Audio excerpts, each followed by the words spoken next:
예수와 나디기 301번째 선지자들이 연구하고 부지런히 살펴. 베드로전서 1장 10절. 이 구원에 대하여 너희에게 임할 은혜를 예언하던 선지자들이 연구하고 부지런히 살펴. 모세오경에 생명나무와 생명책 이야기가 있는 것은 사람이 죽음으로 끝나는 존재가 아니라 하나님의 은혜로 영생할 수 있다는 의미입니다.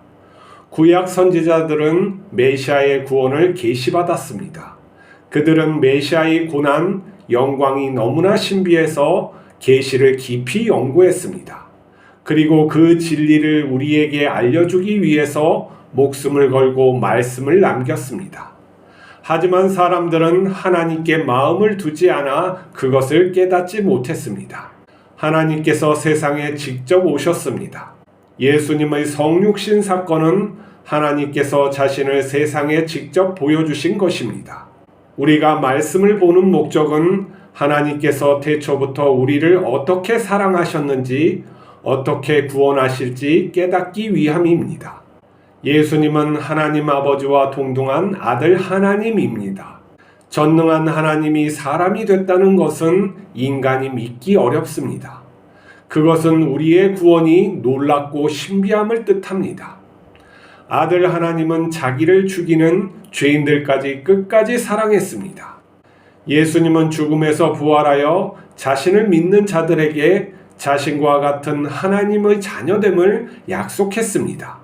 죄인이 하나님의 자녀가 되는 신비는 너무나 놀라워 선하시고 전능하신 하나님의 존재를 증거합니다. 이 구원이 너무나 신비해 천사들까지 살펴본다고 합니다. 예수님께서는 언약의 보증으로 성령을 주셨습니다.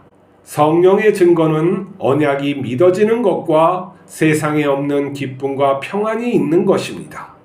그리고 우리가 하나님의 은혜로 예수님을 닮아가는 인생에 있습니다.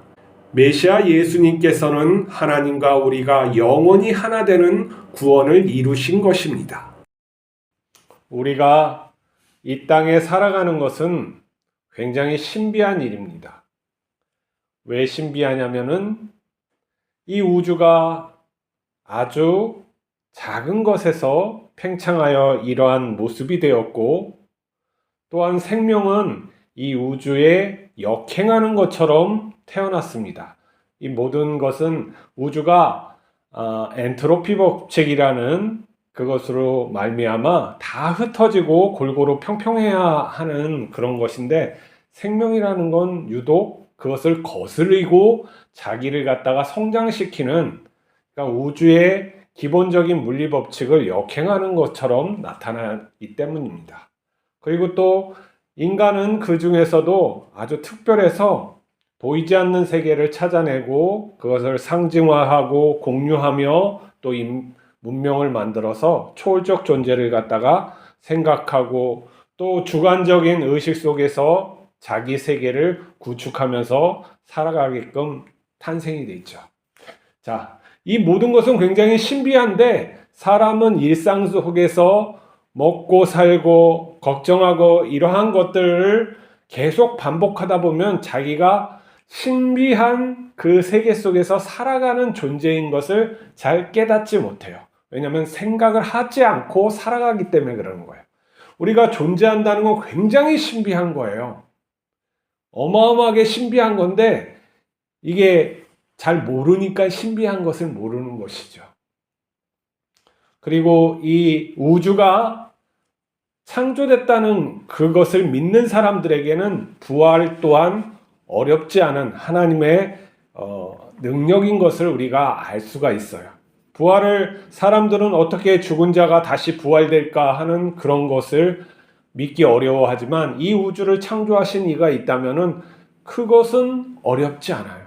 여기서 가장 어려운 질문은 왜 전능하시고 우주를 만드시고 측량할 수 없는, 우주보다 더 크시고 우주를 무한히 만들고 그 우주를 또 다양하게 만들 수 있는 전지전능하신 하나님이 왜 인간이 되셨느냐 하는 게 더 신비한 거예요. 그래서 베드로서에서는 이 구원에 대해서 천사들까지도 살펴본다고 하는 기록을 남겼어요. 천사들까지도 왜 하나님께서 전능하신 하나님께서 왜 인간이 되셨는가 하는 것이죠. 그래서 이 창조의 모든 역사들을 우리가 다 이해할 수는 없어요. 어떤 사람들은 처음부터 예정하심으로 풀어내서 이걸 이해하는 사람이 있고, 어떤 사람들은 또 거기에서 인간의 생명의 선택과 인간의 선택 속에서 하나님도 그 고난에 참여하면서 만들어냈다고 이해하는 사람도 있고, 다양한 이해가 있지만은 결론적으로 예수님께서 우리에게 주시고자, 그러니까 태초에서부터 예수님이 우리에게 구원을 베푸시고자 하는 것이 무엇이냐 하는 것이에요. 하나는 사랑이 있겠고, 이 세상을 하나님은 사랑으로 다스리고 계신다는 거, 그것이 있겠고, 또 하나는 우리에게 베풀어 주신 구원이 무엇이냐 하는 것이 성경의 기록으로 되어 있는 거예요. 그러니까 하나님께서는 이 세상을 선하시고 또 사랑하시는 그런 마음으로 모든 생명을 대우하신다, 나타내신다, 창조하셨다는 거예요. 그러나 이 생명도 모두 크거나 작거나 자기가 어떠한 목적하에서 자기의 어떠한 생존을 위해서 다 각기 다른 길을 갈 수가 있는 것이죠. 그럼에도 불구하고 하나님은 사람을 또한 특별하게 사랑하셔서 그들을 구원하시되 그냥 새로운 피조물, 그러니까 우리가 새로운 피조물이라는 단어를 많이 익숙해져서 그 새로운 피조물이 피조물로서의 어떠한 그런 일반 피조물과의 동등한 위치에서의 그런 새로운 피조물이 아니라는 거예요. 여기에서 말하는 새로운 피조물은 그러한 피조물이 아니라 질적으로 예수님과의 어떠한 우리가 감히 동등하다고 할 수는 없지만은 예수님께서는 우리를 갖다 동등하게 여기신다는 게 문제인 거죠. 예수님께서 우리를 갖다가 구원하심은, 하나님께서 구원하심은 자신의 영광으로, 자신의 생명과 영과 이 모든 것으로 하나님의 친자녀, 그러니까 하나님으로부터 나았다고 하는 그 자녀를 만드시는 구원이라는 거예요. 그러니까 일반적으로 피조물이 그냥 만들어지는 그런 것과는 다르게 예수님께서는 직접 이 땅에 전능하신 하나님, 이 담을 수 없는 하나님이 사람이 되어서 그 고난을 받으시고 속죄함을 또한 대신 다 치르시고 자신의 영을 사람 속에 두셔서 새로운 피조물을, 그러니까 이렇게 만드는 거, 하나님의 친자녀를 만든다는 거예요. 이게 너무나도 놀라워서 천사들까지 연구한다는 거예요. 그리고 선지자들이 이 계시를 받았을 때, 예수 그리스도의 이 구원의 계시죠, 고난을 받고 영광에 이르고 하나님 나라를 이렇게 이루는 그 계시를 받았을 때 자기가 그 계시가 무엇인지 너무나도 놀랐기 때문에 그것을 깨닫기 위해서 부지런히 살피고 또 그것을 이해할 수 있게, 그리고 자신의 삶을 지키기 위해서 고난을 감수하면서 살아가서 전해줬다는 거예요. 이 계시가 너무나도 놀랐기 때문에. 그러니까 메시아의 구원이 놀랐기 때문에 그러는 것이죠. 그래서 그 구원, 부활의 영광에 참여하는 그 구원은 선하시고 전능하신 하나님의 살아계심이 증명된다고 할 수가 있겠어요. 그러니까 예수님의 그런 삶과 죽음과 부활, 이 모든 것은 선하시고 전능하신 하나님이 계시지 않으면 불가한 거라는 거예요. 그 불가함이 드러난 것이 바로 역사인 것이죠. 기독교의 역사예요. 초대교회의 역사예요. 물론 그 중에 사람들이 계속 변질시키지만은 초대교회의 역사, 예수님의 태어나고 죽는 그 모든 것에서 성육신 그것이 전능하신 하나님의, 선하시고 전능하신 하나님의 드러남이라는 거예요. 거꾸로 얘기해 봅시다. 우리가 현상적으로 예수가 부활하지 않았다, 이걸 증명하는 것이 어렵겠어요? 예수가 부활했다는 것이 증명하는 게 더 어렵겠어요? 현상적으로 예수가 부활하는 건 우리가 할 수가 없으니까 그게 어렵지 않느냐 하겠지만, 역사를 뒤져 빈 무덤 사건, 그 제자들이, 도망갔던 제자들이 다 순교하여 예수와 같이 산 사건, 또 그 바울과 같은 예수 믿는 사람들을 타도하고 죽이려고 했던 자들이 예수를 믿고 유대교에서 그리스도교인이 된 사건, 이 모든 것이 유대교인들이 거짓말 하나 안 하고 살려고 하는 그 유대인들이 그렇게 부활을 믿고 그렇게 순교하고 사는 것이 어떻게 거짓말로 그렇게 단순히 꾸며낼 수가 있겠어요? 우리가 부활 그 자체를 갖다가 믿기 어렵지만은 그 현상으로 나타난 그 역사 자체는 부활이 없었다는 것보다 있었다는 것을 더 증거한다는 거예요. 잘 생각해보세요. 그건 너무나도 상식인 거예요. 자, 이것처럼 우리는 부활을 직접적으로 우리의 인식 속에서, 인간의 인식 속에서 그걸 믿기가 어려워요. 의심도 많은 존재지만 그러한 특별한 어떤 없는 것이 나타나는 그런 어떤 초월적인 그런 것을 갖다 내가 경험해 보지 못한 사람은 더 어려운 것이죠. 그래서 전능하신 하나님에 있지 않으면 안 되는 사건이에요. 그래서 믿는 자들은 전능한 하나님을 내가 믿고 있다는 것을 갖다 깨달아야 되는데 이게 믿고 있는지 안 믿고 있는지 잘 모르니까 그러는 것이죠.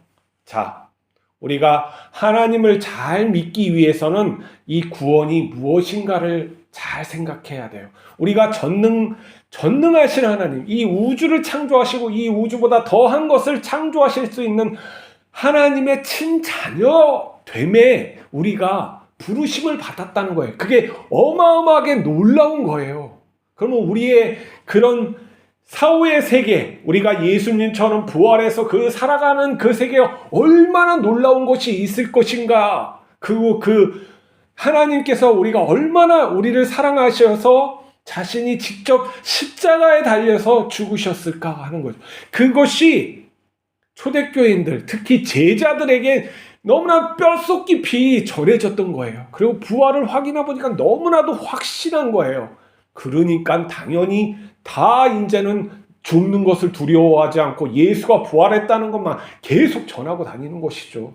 다른 게 있습니까? 예수가 부활했다는 것이 복음의 핵심인데 우리가 그러한 복음을 가진 거예요. 그러면 이 복음이 우리가 그 전능하신 하나님의 삶 속에 우리가 들어간다는 거, 그분과 의를 나누고 사랑을 나누고 기쁨을 나눌 수 있는 그런 존재가 됐다는 거예요. 그러니까 이것을 갖다가 너무나도 우리 인간이 깨닫기 힘들잖아요. 그래서 선지자들도 부지런히 연구하고 살폈다는 거예요. 그럼 우리도 그렇게 부지런히 연구하고 묵상하고 하나님께 더 알려달라고 이걸 갖다가 우리가 확실히 가져야 해요. 왜 확실히 가져야 하냐면 그게 나의 정체성이 되기 때문에 그래요. 그것을 깊이 알고 깨닫고 말씀이 녹아서 내 삶 속에 내 피부에 내 피 속에 흐르게 되면 나도 예수님처럼 이 육신의 몸을 갖고 있지만 그렇게 살 수가 있어요. 그것이 놀라운 은혜인 것이죠. 그렇게 살아간 사람들이 있다는 것이죠. 우리도 그러한 것을 사모하고 더 되려고 하고 더 많은 증거를 가지려고 하고 그렇게 하나님께 구하고 그렇게 살아야죠. 그 삶을 예수 그리스도의 삶을 내가 억지로 따라가는 것이 아니라 그 삶이 너무나도 확실하고 그 영광스럽고 그러한 삶임을 내가 깊이 알아서 내가 너무 좋아서 그렇게 따라가는 그러한 자가 되어야 합니다. 오늘도 그러한 자가 되기 위해서 기도하며 나갑시다. 우리 그 놀라운 구원을 더 깊이 알게 해달라고 기도하십시다. 하나님 아버지, 예수 그리스도를 통해서 우리에게 베푸신 놀라운 구원, 그 구속의 은혜가 큼에도 불구하고 우리가 게으르고 또 그것이 관심이 또 덜하여서 그것을 깊이 알지 못합니다. 우리의 죄를 용서하여 주시옵소서. 우리가 말씀을 보고 묵상하고 기도하는 모든 것은 하나님께서 우리에게 베풀어 주신 은혜를 더 깊이 알기 위함인 줄 아옵니다. 하나님 거기에 초점을 맞춰서 우리의 인생을 살아갈 수 있게 하여 주시고 내가 어떠한 존재로 이렇게 살아가고 있는지 깨우쳐 주시옵소서. 하나님의 친자녀됨이 무엇인지 이 인생 속에서 드러나서 하나님께 영광 돌릴 수 있도록 하나님 은혜 베풀어 주시옵소서. 우리 주 예수 그리스도의 이름으로 기도하옵나이다. 아멘.